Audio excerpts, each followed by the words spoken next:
નમસ્કાર, તમારું હાર્દિક સ્વાગત છે એજ્યુકેશન ઇન ગુજરાતી ચેનલ પર। આજનો આપણો વિષય છે ધોરણ 5 સેમેસ્ટર પહેલું વિષય હિન્દી। તેમાં આપણે જોઈએ ચેપ્ટર નંબર 7, તેનું નામ છે ખાના ખજાના। સાહિત્ય પ્રકાર चित्रपाठ છે।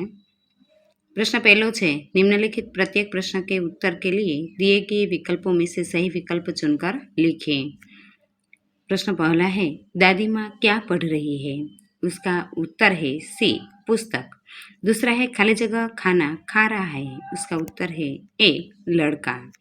तीसरा है टोकरी में क्या रखा है, उसका उत्तर है डी बी और सी यानी फल और सब्जी। चौथा है रसोई घर में खाना कौन बना रहा है, उसका उत्तर है सी माँ। प्रश्न दूसरा है निम्नलिखित प्रश्नों के 1-2 वाक्य में उत्तर लिखिए।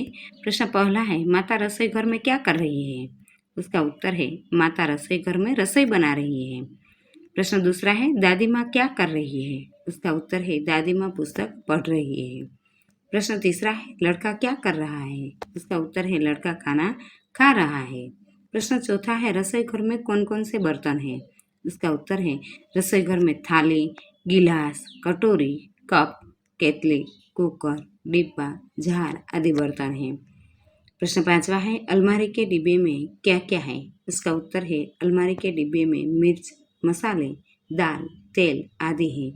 प्रश्न छठा है माता कहाँ बैठी है? उसका उत्तर है माता चूल्हे के पास बैठी है।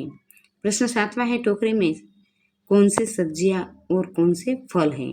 उसका उत्तर है टोकरी में आलू, फूल गोभी, लौकी, टमाटर आदि सब्जियां और केला, सेब, संतरा आदि फल हैं।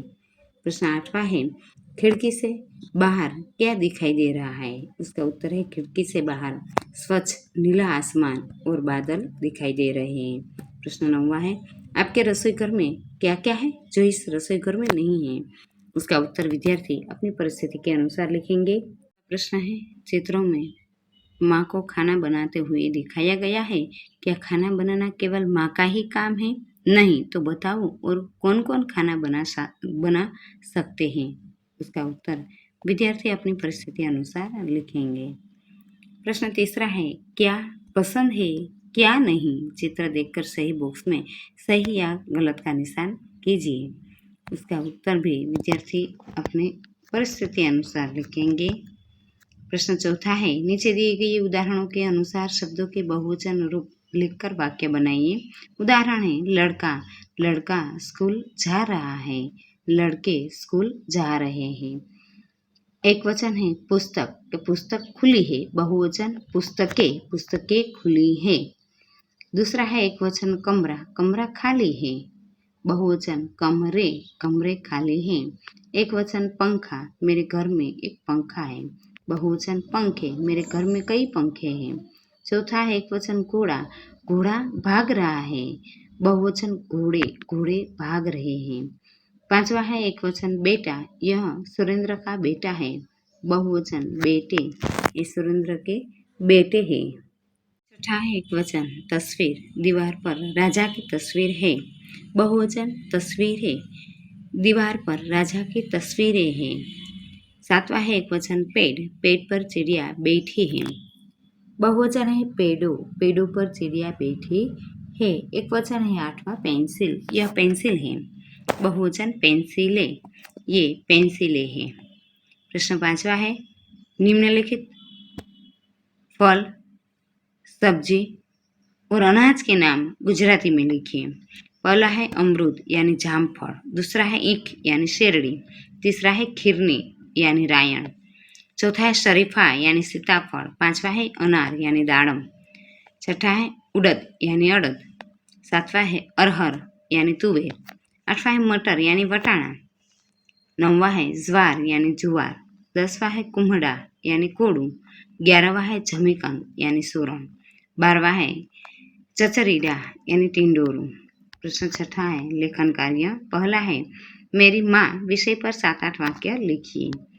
उसका उत्तर है माँ सबसे अनमोल होती है, माँ का पूरा दिन हमारी ज़रूरतों को पूरा करने में निकल जाता है। मेरी माँ सुबह उठकर हमारे लिए नाश्ता बनाती है और फिर हमें स्कूल भेजकर घर के कामों में लग जाती है, और जब तक हम स्कूल से वापस घर पहुंचते हैं तब तक वो घर के सभी काम निपटाकर हमारे लिए खाना तैयार रखती है। वह हमारा होमवर्क करवाती है। अगर हम बीमार पड़ जाए ना तो रात भर जगती है। जब मैं घबरा जाता हूँ तो मेरी माँ मुझे प्रोत्साहित करती है। वो कभी मुझे हारने नहीं देती।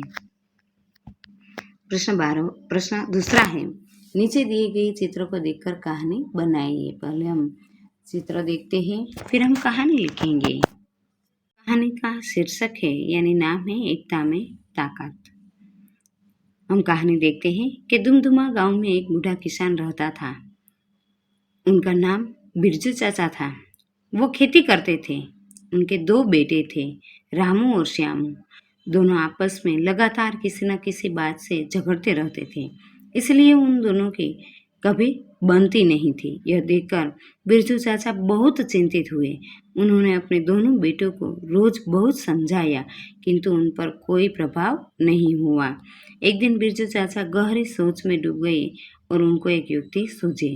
उन्होंने अपने दोनों बेटों को पास बुलाया। बड़े बेटे रामू को लकड़ियों का एक गट्ठर लाने के लिए कहा। बिरजू चाचा ने गट्ठर खोलकर एक एक लकड़ी दोनों बेटों को दी और उसे तोड़ने के लिए कहा। तब दोनों बेटों ने बड़ी सरलता से अपनी लकड़ी तोड़ डाली। अब दोनों लड़कों को फिर से लकड़ियों का गट्ठर बारी बारी से तोड़ने के लिए कहा। तभी दोनों बेटों ने बारी बारी बहुत ताकत लगाई, किंतु वे लकड़ियों का गट्ठर नहीं तोड़ सके। बिरजू चाचा ने गट्ठर नहीं तोड़ सकने का कारण बताते हुए अपने बेटों को कहा कि तुम दोनों लड़ते रहोगे तो कमजोर बनोगे और मिलजुल कर एक साथ रहोगे तो ताकतवर बनोगे। उसी दिन से रामू श्यामू दोनों भाई एक साथ मिलजुल कर रहने लगे। यह देखकर बिरजू चाचा की खुशी का ठिकाना न रहा। Thank you.